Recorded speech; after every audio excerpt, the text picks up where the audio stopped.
we've ambushed David from Safari 4x4 Engineering.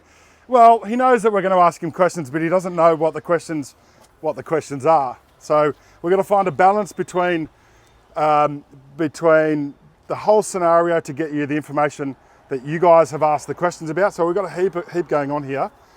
So we've known each other for a few years now. Yep. But they don't know who you are. So sure. Who are you? What do you do? What's your role? So my name's Dave. I'm the national sales rep for Safari 4x4 Engineering and look after all of the dealer stores and do the shows and all that sort of stuff. So usually when a customer calls in to have a chat with a tech or someone in regards to their products, you'll be either chatting to me or one of the boys in Melbourne. So that's great. Yeah. Very knowledgeable guy. He knows way more than I do. So I'm happy to learn and be schooled, mate. Honestly, it's really important to me. So the first, and we put this out to the community, and these are the questions that you guys have come back with because we promised we would do it. First question: to seal or not seal the airbox? Oh yes, that one gets asked quite a bit. I think it's a personal preference, to be honest, because it depends on what you're using the car for. If you're not going to go in any water crossings, you're not doing that type of forward driving, you may not need to if you feel that's the case, but I personally do. Yeah, if I want a snorkel that's fully sealed up and I want the airbox to be sealed up so no water can come in, I'll always seal it. Okay. Yeah. Great answer. Next question, how much water goes into the airbox? When? I know, right? Like these are just the questions the community's come up with. It's actually a decent question. So how much water goes into an airbox? I would suggest they're probably talking about if it's raining or whatnot. Let's go with that. Yeah, so when it's raining, we've actually designed the water separation technology in the air ram to stop that from happening. I've got it up here. You can see the cavities up in the snorkel here, and they're specifically designed to filter the water out of the snorkel because water's heavier than air. When you're driving along at over 40 k's an hour, which most of us are doing on the road, if it's raining, you're going to have water in the airstream. It's going to come in with the air, and because water's heavier than air, it's going to go to the back of the snorkel, the sides of the snorkel as you're driving, and it's then going to filter out of these cavities and out of these. So when you're driving in the rain, you will see water pouring out of these, and that's stopping it from going in your airbox. I did get schooled by the Safari 4x4 team in our stainless versus Safari video because I called it something stupid like a water exclusion system or something. So that is what we call an active expulsion system. I just made that up. I don't know if that's what Safari calls it. Yeah, water separation technology, it's just designed to stop that water from coming in, and we know that in the airstream there is going to be water no matter what you're doing. But we need airflow. We also need to stop that water from going into the airbox. And without that kind of technology, you're not going to stop water from going in. It doesn't matter which way your snorkel's facing, water's in the airstream. If it's going in there and it's got nowhere to go, it's going straight into the bottom of your airbox. Thank you, buddy. That's great. This is a perfect segue about airflow. Snorkel socks. Oh, yeah. Good or bad? We don't recommend them. There's a reason why Safari don't make them. We could probably, if we wanted to, make some of that sort of stuff, but we don't because it actually is restrictive to the airflow characteristics that we're trying to achieve for the customer. So it goes against. That's all right. It goes against what we're trying to achieve for the customer. People might think it's going to filter more. What it actually can do in most scenarios is actually create a wall of dust and crap on there, which means you've got very little airflow, which is a real issue for the engine. And part of that's probably because most of these snorkel socks are oil impregnated. Yeah, 100%. So it's just like a magnet for dirt and shit, right? It sticks to it and creates a bit of a wall stopping the air from coming through, and that's completely working against why you've put a snorkel on. Yeah, that makes a lot of sense. For example, if people want, they're going through areas that are incredibly dusty and they want that bit extra protection, we'd suggest take an extra factory filter with you and just keep on top of that. Great. Keep that airflow and keep protecting the car. Yeah, great. So you're segueing perfectly into these next questions. Snorkel socks, oil or not? Well, you've already told us that what your thoughts about that. Yeah. Yep. High flow air filters. Yeah. Okay. So a high flow air filter might be flowing more air, but it's also letting more through, so it's not as protective. You want, we recommend at Safari that you stick with the factory filter elements if you can. The reason being is they're that perfect middle ground between airflow and protection. You go one way or the other and you start either getting more airflow, but you end up with letting more through to the engine versus a more restrictive air filter that it's going to let less through, which means you're going to have less airflow, but a little bit more protection. So we find the factory filter elements are the best. If you can stick with that, it's Traditional paper element. 100%. Yep. No oil, no fancy Nope, no high fancy flow stuff. stuff. No. Okay, that's so great, buddy. Totally different topic. Differences between ARMAX Catch can and aftermarket ones. Oh yeah. Differences are the fitting kits, the parts and the quality of what we've got in there. Like the way they're developed is for a performance application rather than just the standard application. So we cover both, but you've got, rated reinforced lines that are all rated to 150 degrees. You've got speed flow fittings. We've got brass certs. All of the ID sizes of the holes are not restricted, so it's a big part of if you're going to have a performance package and you want to protect the car and capture that oil vapor that's going through the engine, you want to make sure that you're not restricting the system in any way, and that's what the kit's designed to do. Actually, that rings true for me, and I haven't analysed these questions here before I'm asking them. So this is coming to me as it is to you. But we've seen catch can systems with plastic irrigation hose and non-petroleum rated 100%. hoses. Yeah, this is why we make ours the way we do. This just it's fit for purpose, just like everything we make. It's fit for purpose. It's not a band-aid solution or a gimmick.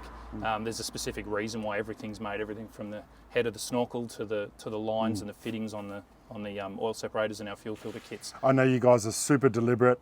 I absolutely. So that rings true for me. ARMAX for 2.8 Land Cruiser. That was just question mark. Oh, it's a definite. It's happening. It's well into production. Not production, I should say. Well into development at this stage.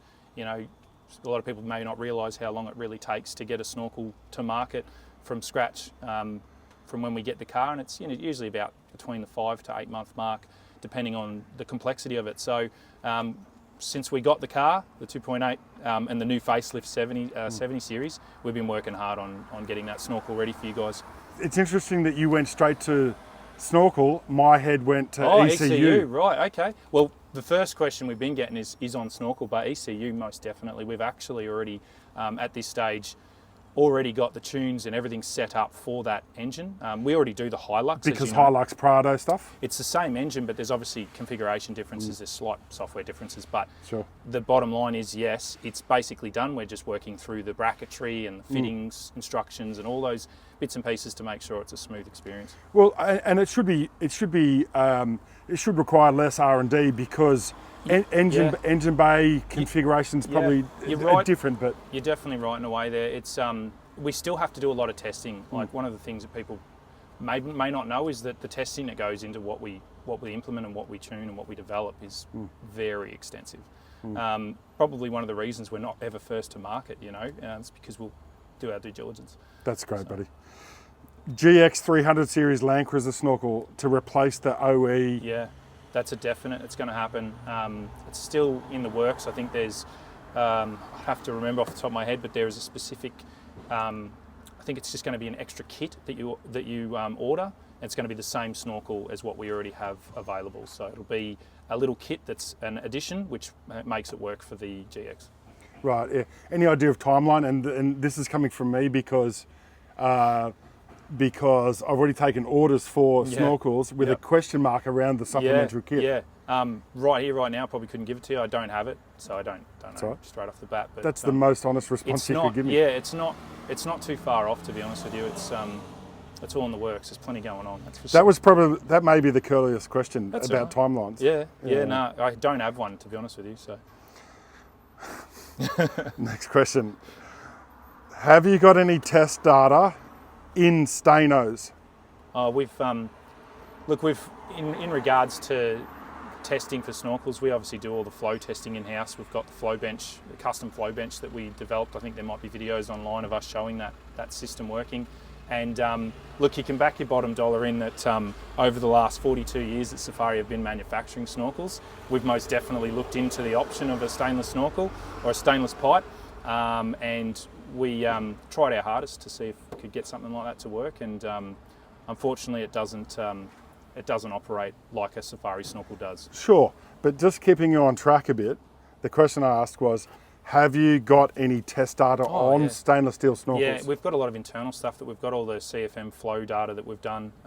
So you've actually tested some? Of course, yeah, we had to when we were looking at developing them ourselves. We had to see whether they would stack up to what we design with these air rams and with the plastic style snorkels that we make and the reason we make them. So there is a reason why we continue to make them the way we do. Look, I think in the future we'll probably come out with a bit of a video to sort of help people understand that concept a little bit more. That's I think, what do I want to say? I can't wait to see what that looks like. Yeah, no, there's a lot that goes into it. You know, from everything from flow testing to road testing to, everything. You can't just mould a snorkel and then slap it on a car. That's not how it works. I'm sure some people think that's... They might do, they might do, and but if we want it fit for purpose and actually work for the vehicle, there's quite a bit that has to go into it. ECU remapping is better. Why would I spend more on ARMAX ECU? Yeah, that's a good question. We hear that quite a bit, and it's a very valid question because remapping's everywhere. Very popular amongst a lot of people, and it was mostly popular back in the petrol days, but is a lot newer with the diesel industry. But to answer your question, you're getting an Australian product. It's a very different kettle of fish to start with. Like you're not just getting software, you're getting product as well as software. You've got, to really start with, I think it's the technology that's the big difference. Remap software and an ARMAX ECU are a totally different kettle of fish. The ARMAX ECU is built on the M1 platform of ECUs using M1 technology, which is a Motec technology. A lot of people will know Motec for all the motorsport vehicles around the world that use it. And our ECU is built by Motec for Safari under license agreement. So you're looking at a very different sort of tier here of engine control. And I think that's one of the biggest differences. That's awesome, buddy. Thanks. Because, on the forums, it's everywhere. Yeah. This or that. Yeah. So it's good that you've shared a bit of knowledge with us around how that works. There's also, the technology is one great thing to understand because it's not, as I've just given you an example, this is not a chip, it's not a module, it's not a remap, it's quite an advanced bit of gear, but the features that it offers that you can't get with other products is really where it shines. And I think to give you one of the key things, I think would be probably your engine protection systems that we built into it. So we have EGT control. We have cold start engine protection. We've got torque reduction on gear change, all built into the ECU. This is all designed for longevity in the engine. Like it's all well and good to go great, but how long is it going to go great? And that's our mission here, is to make sure there isn't a compromise or a risk for the customer. So those protection systems are huge. Really, that's one of the big features. Technology, protection systems, as well as perhaps the support features that we have built into it. So live diagnostics, data logging, remote access capabilities, like we can remotely access an ECU on the side of the road if you've got a laptop to plug into it, and that can allow us to assist a customer anywhere, whether it be in their driveway, whether it be here at your workshop with a dealer, or whether it be on the road. Right, so what I interpreted by that is that end user, you can support end user wherever they are around the country, presumably as long as they've got internet access. Yeah, so long as you can call us and you've got internet reception and a laptop to plug into the ECU, you can plug in there and you've got access to the diagnostics. But of course we can utilise that to help assist you if you've got some weird issue that you need assistance with out on the road or whatnot. But it's the same thing for a dealer. If they've got something they need help with, or there's something doesn't look right or whatnot, we can use the system to help diagnose that, which is really cool because it's all built into there, as you can imagine. So that, as well as the warranty, I think, that we offer, we really put our money where our mouth is when it comes to these ECU systems, or the whole performance system in general. With the new car warranties that we offer with these, a performance company usually doesn't do that sort of thing, and Safari are really back. What do you mean new car warranty? So we offer a 5-year, 100,000 kilometre engine and drivetrain warranty with an ARMAX ECU package fitted to the vehicle from new. Yeah, so if across all of your available ECU, models? Correct. Yeah. Right. Yeah. So if you've got doesn't matter whether it's a 200 series, a Ranger, or a 70 series, or a Hilux, no matter what it is, that warranty, when you purchase an ARMAX ECU and put it on your vehicle, if you're within 5 years and 100,000 kilometres of that warranty that we have, you've got you've got that warranty covering you by Safari. Yeah, that's awesome. You know, and that goes a long way. I think giving people quite a bit of confidence with what you're actually putting in your car, because to us it's important. That's I don't know of anybody else who's doing that. Yeah. So yeah, that's really confidence inspiring.